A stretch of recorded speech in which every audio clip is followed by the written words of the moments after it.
네, 오늘 함께 말씀 보도록 하겠습니다. 오늘 주님께서 저와 여러분에게 주시는 말씀은 열왕기하 4장 1절로 7절까지의 말씀입니다. 열왕기하 4장 1절로 7절까지의 말씀입니다. 우리가 너무나 익숙하고 잘 아는 말씀이고 저 역시도 종종 인용하여 말씀을 나누었던 말씀인데 오늘 함께 믿음으로 한 절씩 교독하여 읽어보도록 하겠습니다. 선지자의 제자들의 아내 중에 한 여인이 엘리사에게 부르짖어 이르되 당신의 종 나의 남편이 이미 죽었는데 당신의 종이 여호와를 경외한 줄은 당신이 아시는 바이니이다. 이제 빚 준 사람이 와서 나의 두 아이를 데려가 그의 종을 삼고자 하나이다 하니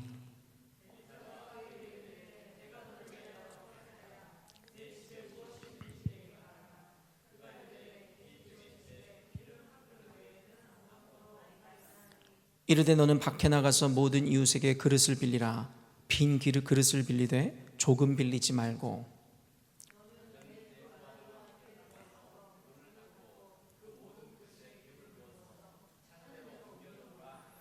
여인이 물러가서 그의 두 아들과 함께 문을 닫은 후에 그들은 그릇을 그에게로 가져오고 그는 부었더니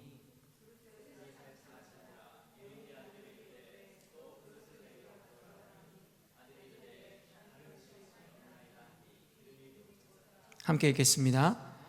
그 여인이 하나님의 사람에게 나아가서 말하니 그가 이르되 너는 가서 기름을 팔아 빚을 갚고 남은 것으로 너와 내 두 아들이 생활하라 하였더라. 아멘.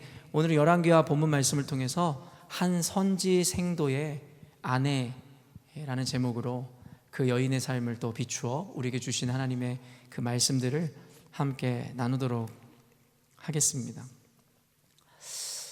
저는 근본주의자는 아닙니다. 근본주의자, 특별히 문자주의적 근본주의자들은 어떠냐면 성경을 그냥 문자 그대로 이해하고 그리고 문자 그대로 믿는 자들입니다. 우리는 성경 말씀이 한치의 오차도 없는 하나님의 말씀이며 진리라는 것을 믿는 자들입니다. 그럼에도 불구하고 근본주의자들의 그 믿음과는 본질적으로 좀 다릅니다. 단순히 문자주의적인 해석이나 그냥 그 문자 그대로 믿는 것이 아니라 결국에는 그때 당시의 시대 배경, 상황 가운데서 그 말씀을 녹이고 이해함으로 그것에 담겨있는 하나님의 마음을 우리가 믿고 신뢰하는 자들이라 이야기하는 것이죠. 그럼에도 불구하고 저는 근본주의자들의 그러한 어떻게 보면 극단적이지만 믿음처럼 저는 말씀에 있는 내용이면 모든 것이 실제화된다는 믿음을 갖고 있습니다. 그래서 성경에 나오는 모든 내용이든 아니면 그곳에서 들려지는 모든 예언이든 저는 우리의 삶 가운데 분명히 이루어질 수 있는 일들이라 확신합니다. 여러분도 그렇게 믿으십니까? 아까도 제가 우리 오픈 투 우먼 모임에서도 나누었지만 그럼에도 불구하고 우리의 믿음은 늘 이원분리적으로 성경에 있는 것을 믿는다고 이야기하면서도 그 성경에 있는 내용들이 우리 인생 가운데 실제화될 것이라는 믿음을 갖고 살아가는 사람들이 많지 않다라는 거예요. 여리고성이 무너지고 홍해가 갈라지는 놀라운 말도 안 되는 기적들 앞에 그것을 불신하거나 그것을 거짓이라 이야기하는 성도들은 거의 없을 것입니다. 그러나 우리 인생 가운데 실제적으로 그와 같은 기적이 일어난다면 우리는 그것에 대해서 도무지 믿으려 하지도 않는다라는 거예요. 그러니까 이것이야말로 단순한 이해지만 성경은 성경이지 우리의 삶은 삶이라는 이원분리적인 신앙의 습관들이 우리 안에 이미 적용되어 있고 정착되어 있다는 것이죠. 그렇기 때문에 제가 늘 여러분들에게 강조하고 우리들에게 가르치는 것이 무엇이냐면 이원분리적인 것이 아니라 신행이 일치되고 말씀을 믿는다면 그 믿음대로 살아가는 삶에 대해서 저는 계속 강조하는 것이고 그리고 그에 따른 열매로 세상이 우리의 삶을 통해 하나님을 보게 될 것이고 말씀을 보게 될 것이라는 것입니다. 그렇기 때문에 여러분도 역시 제가 여러분에게 고백했던 것과 같이 말씀에 있는 모든 내용들은 우리 삶 가운데 이루어질 만한 일들이며 이루어지는 이야기라는 것을 여러분이 분명히 믿음으로 받아내고 고백하실 수 있어야 하며 더 나아가 그 기적들을 여러분의 삶 가운데 경험해내는 삶을 살아야 한다는 것입니다. 요엘 선지자의 말씀을 인용해서 사도행전에 보면 이런 말씀이 있어요. 여러분 잘 알고 있는 말씀인데 사도행전 2장 17절 말씀인데 한번 띄워주시겠어요? 사도행전 2장 17절 말씀 함께 읽습니다. 시작.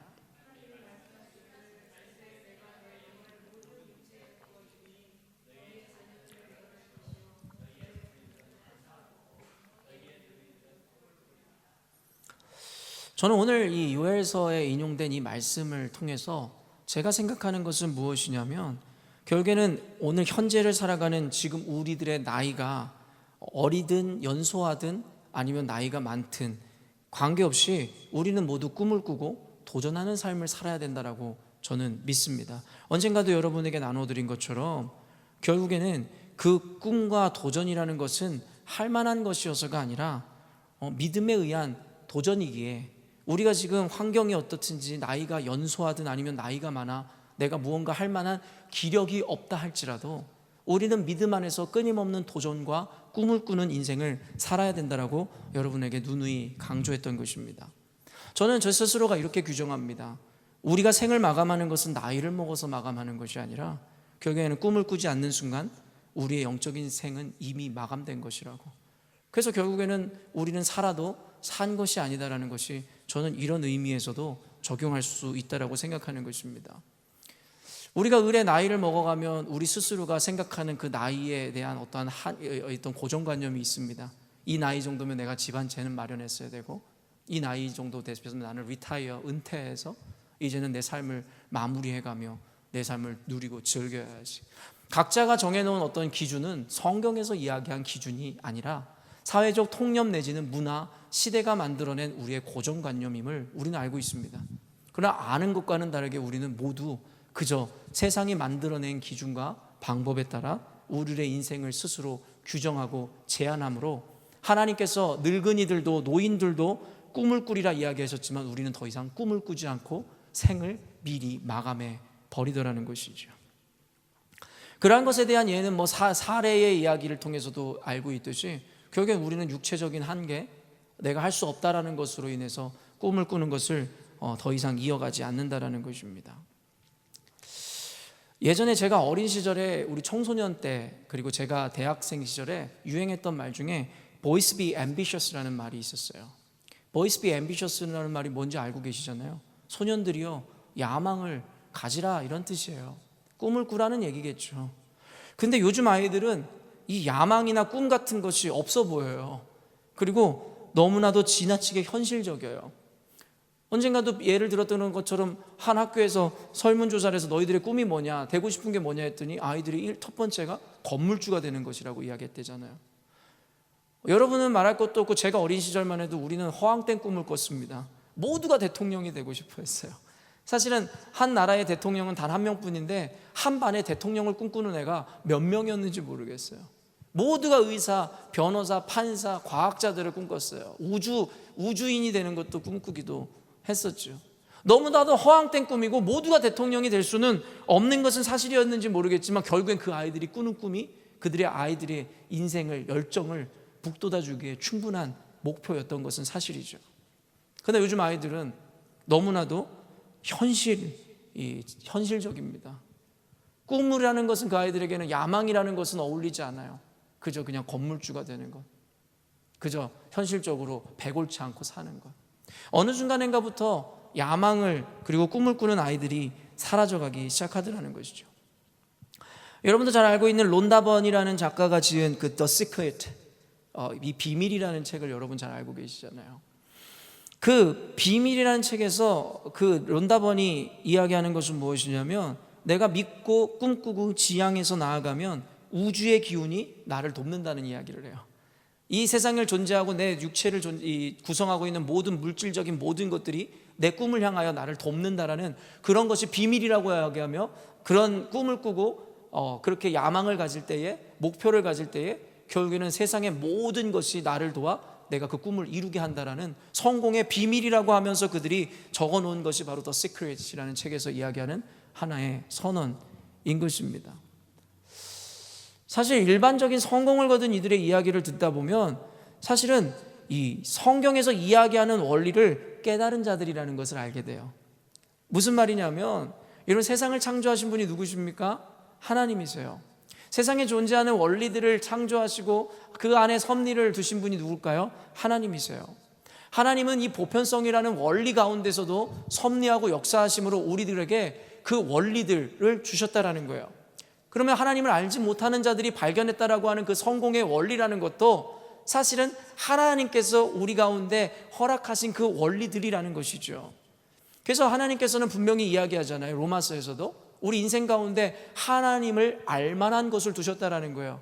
인간은 영적 존재이고 세상 만물에 섭리하는 주님을 우리는 감지하고 그 안에 하나님을 알만한, 하나님의 원리를 찾아볼 만한 가능성들을 우리들에게 주셨다라는 거예요. 그래서 하나님을 아는 사람이든 모르는 사람이든 자신들의 살아보니 하나님께서 세상 가운데 만들어 놓으시고 허락하신 그 원리들을 발견하는 일들도 있다라는 것이고, 그들은 결국에는 그 발견한 원리들을 통해 말 그대로 성공을 이루게 되고, 그리고 자신들이 발견한 마냥 책을 쓰기 시작하는 것이죠.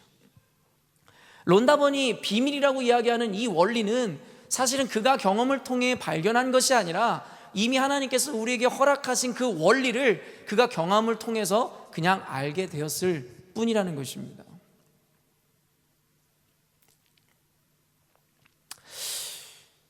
다만 그들과 우리 믿는 사람들, 그리스도인들의 차이가 있다면, 이 세상에 있는 성공에 따르는 사람들은 세상을 살아가고 실패를 반복하면서 경험을 통해 하나님의 원리를 알게 되고 발견했다면, 우리들은 그러한 경험에 의해서가 아니라 말씀을 통해서 그 원리를 체득하고 경험하게 된다는 것이 그 차이가 있습니다. 그러다 보니 그들은 하나님의 원리 가운데 성공하는 비결을 배웠지만, 그들은 결국엔 그 원리를 허락하신 분이 누군지를 몰라 결국엔 자신들이 그 원리의 주인공이 되더라는 것이죠. 그러나 예수 믿는 사람들은 동일한 방식과 원리를 체득하고 그로 인해 하나님의 형통함을 누리지만, 결국에 우리는 알고 있습니다. 우리의 경험에 의해 발견한 것이 아니라 하나님이 주신 은혜로 말미암아 하나님의 원리를 말씀을 통해 발견하여 깨달아 적용함으로 성공하고 승리했다라는 것을 말입니다. 모양은 비슷해 보이지만 근본적으로 다릅니다. 세상에서 이야기하는 자들이 발견한 그 원리를 통한 성공은 그 어느 곳에서도 하나님의 영광이 존재하지 않아요. 그러나 우리들이 누리고 살아가는 그 원리 가운데 얻어진 성공은 오로지 하나님께 영광을 돌리게 된다라는 것입니다. 론다번이 이야기하는 것처럼 여러분, 꿈을 꾸는 자들에게 주어지는 이 성공이라는 것은 히브리서에서 믿음장에서 이미 우리에게 설명하고 있는 것입니다. 믿음은 바라는 것들의 실상이요 보지 못하는 것들의 증거라는 것. 결국에 우리가 믿는 순간 우리가 원하고 바라는 것이 실제화된다는 것은 론다번이 거창하게 발견한 비밀이 아니라 이미 성경에서는 수천 년 전에 이미 우리에게 제시한 성공의 원리라는 것입니다. 믿음에 의해 우리 삶 가운데 실제화된다는 것은 단순히 기적적이고 슈퍼내추럴한 일들만이 아니라는 것입니다. 결국에 우리가 무언가를 꿈꾸고 그리고 믿고 소망하는 순간 우리들의 모든 열정과 삶과 시간들이 그 목적을 향해 달려가게 되어 있고, 결국에는 그로 말미암아서 우리가 성공할 확률이 높아진다는 거예요. 그렇기 때문에 이것은 세속의 원리가 아니라 하나님께서 두신 원리이고, 결국엔 또한 그런 원리뿐만 아니라 개입하신 하나님의 은혜에 의해 믿음 가운데 하나님의 도우심의 역사가 있을 수밖에 없다라는 것입니다. 그런 의미에서 과연 여러분은 꿈을 꾸고 계십니까? 야망을 품고 계시냐라는 거예요. 적당하게 나는 내가 지금 이 나이에 이 환경에 지금 내가 배운 이 지식으로, 이런 그것은 전형적으로 그저 여러분이 제안해 놓은 여러분의 생각일 뿐이지 않습니까? 왜 하기도 전에 해보기도 전에 안 된다라고 스스로 생각하십니까? 왜냐하면 안 된다라는 그 생각이 결국엔 여러분의 그 삶을 실패로 이어가게 할 것입니다. 왜냐하면 우리가 바라고 꿈꾸는 대로 되는 것이 바로 성경에서 우리에게 주신 원리이기 때문입니다. 늘 나는 안 된다라고 패배감에 좌절감에 있는 자들의 인생은 안 될 수밖에 없습니다. 왜냐하면 그들은 늘 비관적으로 스스로의 삶의 한계를 지어 버림으로 말미암아서 더 이상 진취적으로 그 목적을 향해 나아가는 노력조차 생기지 않기 때문입니다. 저는 주변에 보면은 그러한 어쩌면 잠언서에 얼마 전에 나온 그 게으름에 대한 이야기와 연결되어지는 이야기일 수도 있겠는데요, 스스로의 인생을 미리 재단하고 자포자기함으로 안타까운 삶을 살아가는 이들을 참 많이 보게 됩니다. 다시 한번 말씀드리지만 우리가 믿는 하나님, 그리고 그 믿음이라는 것은 될 만해서가 아니라 할 만해서가 아니라 할 수 없기에 믿음이라는 원리를 발동하여 하나님의 능력을 여러분의 삶 가운데로 가져오는 것입니다. 론다번이 이야기한 우주의 기운이 아니라 바로 하나님의 능력을 저와 여러분의 삶 가운데로 가져오는 것, 그것이 바로 믿음에 의한 꿈을 꾸는 것이고 소망하고 목적을 가지고 목표를 가지고 살아가는 자들에 대한 이야기라는 것입니다. 오늘 본문에는요, 소망이 끊어진 여인이 등장합니다. 말 그대로 이 여인은 오늘 본문의 제목을 제가 지은 것처럼 한 선지생도의 아내였습니다. 말 그대로 선지자 이 훈련학교에서 결국에는 수학하던 이의 아내였다라는 거예요. 그러나 오늘 본문을 통해서 여러분이 보시겠지만 결국에는 어떠한 이유에서든지 결국에는 그 선지생도 그 남편을 잃어버리게 된 한 여인, 그리고 오늘 본문을 통해 보게 되지만 그 여인에게는 두 아이가 있었고 결국에는 생활고로 인해서 빚쟁이에게 그 두 아이를 빼앗겨 결국에는 노비로 그 아이들을 넘겨줘야 하는 그런 비참한 환경 가운데 있는 한 여인이 등장합니다. 그리고 여러분도 잘 아시겠지만 그 비참한 가운데 있었던 그 여인에게 결국엔 엘리사를 통한 기적이 일어나게 되고 결국엔 그 기적으로 인해서 그 여인은 그 빚을 모두 갚게 되고 남은 것으로 살아갈 수 있는 하나의 계기를 마련한다는 것이 오늘의 본문의 이야기입니다. 사실 오늘 본문에서 여러분에게 도전하고 싶은 것은 바로 그 믿음의 크기에 대한 이야기일 것인데, 사실 오늘 본문에도 사실 우리에게 주는 은혜들이 참으로 많다라는 거예요. 뭐냐면은 믿음으로 산 자들의 삶을 하나님은 책임져 주신다라는 것이죠. 저는 오늘 이 말씀을 보면서 제가 그래도 한 가지 자부심을 느끼게 했었던 그 마음이 있었어요. 뭐냐면 내가 하나님을 위해서 열심으로 사명을 감당하고 살아가면 하나님이 내 자녀들을 책임져 주시겠다라는 그 은혜였습니다. 여러분, 우리는 자녀들에게 집 한 채라도 아니면 좋은 것 유산으로 남겨주기 위해서 열심히 살아갑니다. 그래서 저는 오늘 말씀을 통해서 다시금 깨닫고 확신하는 것은 무엇이냐면, 내가 만약에 죽어 이 아이에게 남겨줘야 될 것이 있다면 그것은 집도 아니고 돈도 아니다. 그저 그 부모가 하나님 앞에 믿음으로 열심히 살았다라는 그 증거를 남기는 것이 이 아이들의 인생에 훨씬 유익하다는 것을 깨달았습니다. 여러분, 하나님께서는 결코 그 아비의 믿음을, 그 부모의 믿음을 잊지 않으실 것입니다. 여러분, 얼마 전에도 여러분과 나누었던 그 절뚝발이 무비보셋에 대한 이야기를 알고 계시잖아요.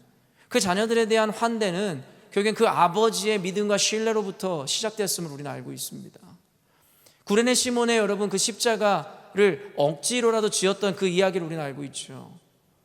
성도 여러분, 지금 우리가 자녀들에게 남겨주기 위해서 열심으로 살아가고 있지만 사실은 돈을 남기고 집을 남기는 것보다 더 중요한 것은 오늘 내가 하나님 앞에 전심으로 헌신하고 하나님을 위해 삶으로 말미암아 내 자녀들의 인생을 책임져 주는 은혜를 저와 여러분의 가정 가운데로, 가문 가운데로 가져오는 것이 필요하다는 것입니다. 예전부터 많은 목회자분들이 이렇게 입버릇처럼 하는 이야기를 저는 기억합니다. 하나님께서는 목회자의 자녀들, 선교사의 자녀들을 결코 잊지 않으신다는 거였어요. 이것은 단순히 목회자들과 선교사들에 대한 이야기일 뿐만 아니라 믿음으로 오늘도 치열하게 살아가는 저와 여러분들에 대한 이야기입니다. 여러분이 오늘도 나와 하나님 앞에 이렇게 예배하는 모습, 그리고 전심을 다해 하나님 앞에 헌신하는 그 믿음을 통하여 하나님께서는 여러분의 자녀들과 가문을 먹이시고 입히시고 살리시는 은혜로 여러분에게 축복할 줄로 믿습니다. 결국에는 이 여인은 소망이 끊어져 버렸다는 거예요. 그래서 엘리사에게 찾아가서 그의 안타까운 삶에 대해서 이야기를 나누기 시작하더라는 것이죠. 결국에는 모든 것을 잃어버린 그 여인에게 지금 필요한 것이 있다면 무엇입니까? 바로 기적입니다. 그리고 그 기적은 그 믿음으로부터 시작되는 것을 오늘 본문에서 분명하게 보여주고 있다라는 것이죠. 내용인즉슨 이렇습니다. 그 여인에게 엘리사가 이렇게 묻습니다. 우리 2절 말씀 한번 읽어볼까요? 오늘 본문의 2절 말씀인데요, 읽습니다. 시작.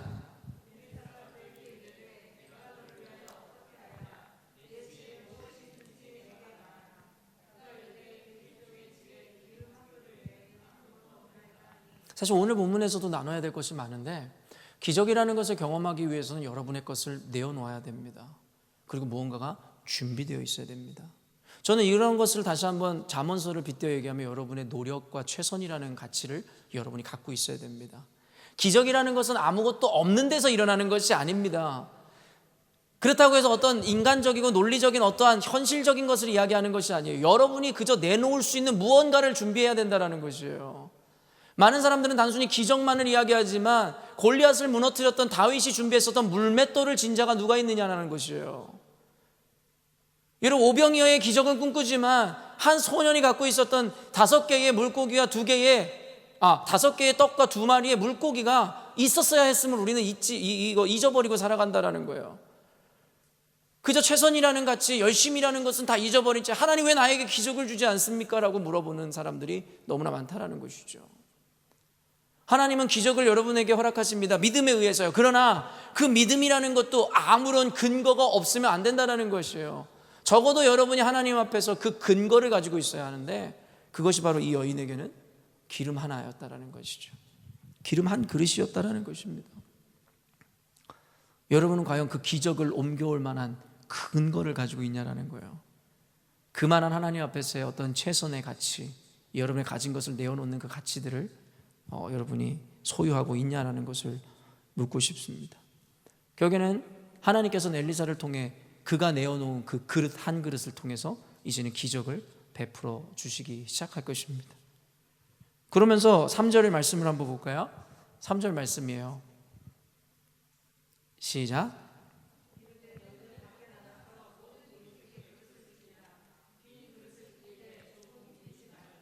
결국에는 뭐 다 읽을 필요도 없이 결국에는 이제 그릇을 빌려오라는 것이고, 우리가 잘 알고 있는 내용처럼 결국엔 빌려온 그 그릇에 결국엔 기름이 가득 참으로 말미암아서 이제는 더 그릇이 없냐라고 물으니 없다 하니 이제 그 기적이 멈췄다라고 이야기합니다.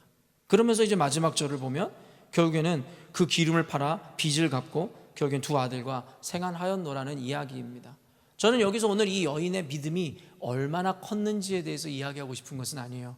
왜냐하면 이 여인이 믿음이 얼마나 컸는지가 오늘 본문에 등장하고 있지는 않아요. 그릇을 얼마나 빌렸는지에 대해서도 나오지 않기 때문입니다. 그렇기 때문에 이 여인의 믿음이 컸다 작았다를 여러분에게 이야기하고 싶은 것이 아니라, 오늘 이 본문을 통해서 결국에는 믿음에 대해서 우리가 다시 한번 생각해 보자라는 것을 여러분과 나누고 싶은 것이에요. 저는 이 본문을 읽을 때마다 그런 생각이 들었어요. 성경에는 나와 있지 않지만 그 여인이 그 이후에 얼마나 넉넉한 삶을 살았는지에 대해서 그 양이 나와 있지는 않지만, 저는 이 말씀을 보면서 늘 나름대로 생각해 봅니다. 과연 이 여인이 이것에 대한 이러한 믿음을 갖고 있었다면 과연 그릇을 얼마나 많이 모아왔을까? 이 여인이 믿음이 커서 많은 그릇을 모아왔다면 이 여인은 그 그릇과 비례해서 이 위의 삶이 빚만 갚는 정도의 삶이 아니라 어쩌면 정말 벤츠도 끌고 다니고 정말 넓은 집에서도 살 수 있는 그런 부자가 될 수 있는 근거를 마련할 수도 있었다라는 것입니다. 저는 오늘 여러분들에게 도전하고 싶은 것이 무엇이냐면, 하나님께서 여러분들에게 엘리사를 통해 그릇을 빌려오라 한 것처럼 여러분에게 뭔가를 요구하시고 그 근거를 마련해 보라고 말씀하시는 순간이 있을지도 모르겠어요. 근데 과연 여러분의 믿음의 크기는 얼마나 크냐라는 거예요. 결국에 저는 오늘 여러분에게 도전하고 싶은 것은 무엇이냐면, 꿈을 꾸되 크게 꾸라는 거예요. 저는 이런 얘기 잘해요. 우리 와이프랑 있을 때, 그리고 우리 집사님들 몇 분도 다 들으셨을 거예요. 5천억만 있었으면 좋겠다. 5천억만 있었으면 좋겠다. 이런 이야기를 하면 그 집사님들이, 아니면 제 아내가 웃으면서 왜 하필이면 5천억이냐고, 100억도 없으면서 1억도 없으면서. 그럴 때마다 제가 그 사람들한테 하는 얘기가 이거예요. 결국엔 어차피 1억도 100억도 없어. 이건 그냥 내가 꿈꾸는 거야. 이왕 꿈꿀 거면은 그냥 크게 꾸는 게 낫지 않겠어? 사랑하는 성도 여러분, 옛날에 그냥 기복주의적인 신앙을 가르치던 목사들의 이야기지만, 결국엔 그분들이 부흥회로 오면 항상 하는 말들이 아직도 기억이 나요. 입을 크게 벌리라는 거예요. 그럼 그분들이 뭐라고 얘기해요? 벌린 만큼 채워주겠다는 거예요. 이런 얘기 못 들어보셨나요? 저는 예전에 부흥사들이 이런 얘기를 하는 걸 너무 많이 들어왔어요. 입을 크게 벌리라는 거예요. 그런데 그 말을 단순히 기복주의적인 가르침이라고 치부하기에는, 오늘 지금 이 그릇에 대한 비유를 보면 우리가 알 수 있어요. 그릇을 얼마나 빌려왔는지에 따라 결국엔 그 잔이 차고 넘치고 거기서 멈추더라는 거예요. 결국엔 그렇다면 그분이 얘기한 것처럼 입을 벌린 크기만큼 채워진다라는 말이 영 아닌 말도 아니라는 것입니다. 오늘의 설교 패턴은 원래 제가 여러분들에게 가르치는 어떤 관념에서 가르치는 것 같지 않아 보일지 모르겠지만, 여러분, 저는 결코 성경에서 나오는 이야기들이 허황된 것이라고 생각해 본 적이 없어요. 아까도 이야기한 것처럼 저는 이러한 내용들이 실제로 우리가 삶 가운데 이루어질 것이라는 것을 믿는다라는 거예요. 이것은 단순히 기복주의적인 신앙을 가르치고 있는 것이 아니라 성경적인 기준에 맞게, 그리고 성경에서 이야기하는 기적의 원리를 여러분들에게 설명하고 있는 것입니다. 사랑하는 열린문교회 성도 여러분, 이왕 꿈을 꾸시려거든 크게 꾸십시오. 믿음이라는 것은 말 그대로, 꿈이라는 것은 말 그대로 할 만한 것, 될 만한 것을 바라보는 것이 아니라 할 수 없기에, 되지 않을 것이기에 우리가 꿈을 꾸는 것이고 믿는 것입니다. 그렇기 때문에 저는 여러분의 꿈의 크기가, 믿음의 크기가 결국에 여러분의 미래의 모습이라고 저는 생각합니다. 그렇기 때문에 우리가 연세가 많으신 우리 오수정 권사님도 마찬가지세요. 내 나이가 이 나이니까 내가 할 수 있는 것은 그저 요렇게 평범하게, 요렇게. 저는 결코 평범함이라는 것이 나쁘다라는 이야기를 하는 것이 아니에요. 스스로가 될 수 없고 안 된다라는 것을 스스로가 규정함으로 말미암아 스스로에게 한계 짓지 말라는 것입니다. 그럴 때에 우리는 믿음을 상실하게 되고 현실 안주적이며, 그로 말미암아서 우리는 살아도 산 것이 아닌 삶을 살게 되는 것입니다. 믿음이라는 것이 주는 유익은 또한 그 믿음대로 우리 삶 가운데 꼭 응답되어서가 아닙니다. 그 꿈을 꾸는 순간, 그 믿음을 가진 순간 우리의 인생이 다이내믹해지고 우리의 인생에 열정이 샘솟기 때문입니다. 결과가 혹 주어지지 않는다 할지라도 믿음으로 우리가 목적을 향해 살아가는 순간 우리는 늘 열정적인 삶, 행복한 삶을 살 수 있다라는 것입니다.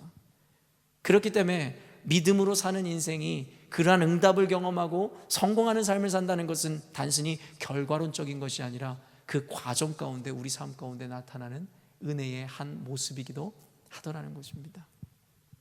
사랑하는 열린문교회 성도 여러분, 꿈을 꾸십시오. 오늘부터 목표를 가지시고 도전하십시오. 안 된다, 못한다 이야기하지 마십시오.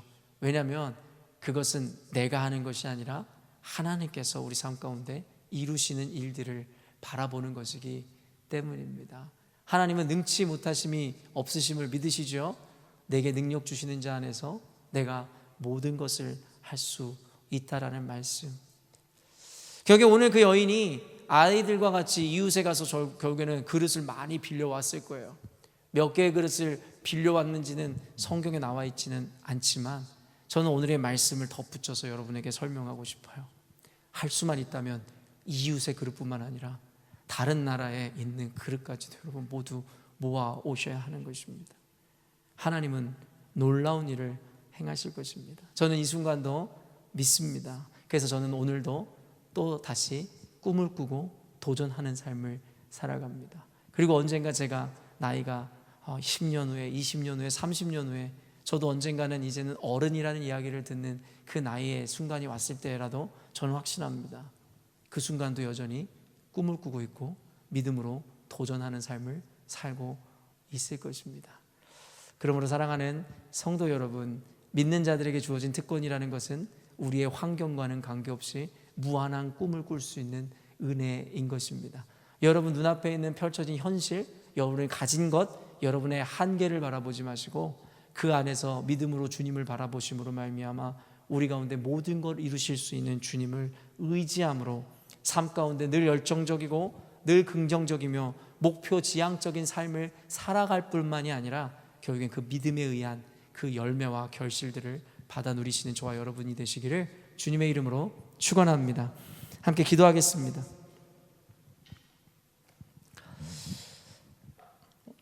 제가 기도할 때 이 짧은 메시지 가운데 무엇을 깨닫습니까? 살아도 산 것이 아니라는 그 짧은 정의 가운데 여러분들이 좀 깨달았으면 좋겠습니다. 여러분 오늘도 꿈을 꾸고 계십니까? 요엘서에 이야기하는 것처럼 성령이 우리 안에 임하면 결국에 늙은이들도 꿈을 꾸고 자녀들은 예언하며 젊은이들은 환상을 본다 이야기하고 있습니다. 성령이 임하실 때 이런 일들이 일어날 거라는 거예요. 그렇다면 우리가 온전히 성령 안에서 온전한 신앙생활을 하고 있다면 우리는 끊임없이 꿈을 꾸고 끊임없는 도전하는 삶을 살 수밖에 없는 것, 그것이 필연적이라고 성경은 이야기하고 있는 것입니다. 그러나 꿈을 꾸기에는 우리가 너무나 지쳐 있어요. 환경을 보면 더 이상 그 꿈이라는 것을 꿀 수 없을 정도로 우리 너무나 절망적인 이 고백을 하는 순간들을 맞이하게 됩니다. 하지만 그렇기 때문에 우리가 꿈을 꿀 수 있는 것이고, 그렇기 때문에 믿을 수 있다라는 역발상적인 생각으로 나아가 보시기를 바랍니다. 그리고 그 역발상적인 생각 가운데는 믿음이라는 그 원리가 발동되어 여러분의 인생을 성공하기에 쉽게 인도해 주실 것입니다. 하지만 그 끝에는 분명히 이렇게 고백하십시다. 오직 하나님께서 우리에게 주신 은혜임을 말입니다. 이 시간 여러분 기도하실 때 여러분 삶 가운데 안 된다고 생각했었던 그 패배의식에서 벗어나십시오. 나는 나이를 먹어서, 나는 건강하지 않아서, 나는 돈이 없어서, 배운 것이 없어서, 여러분 그런 비겁한 변명을 주님 앞에 하지 마시고 내게 능력 주시는 자 안에서 모든 것을 이룰 수 있다는 그 믿음으로 꿈을 꾸시고 도전하시고, 하나님 내 인생은 되는 인생입니다라고 고백하심으로 말미암아 입술의 열매를, 믿음의 열매를 받아 누리셨으면 좋겠습니다. 이 시간 우리 함께 기도하며 나아가도록 하겠습니다. 기도하십시다.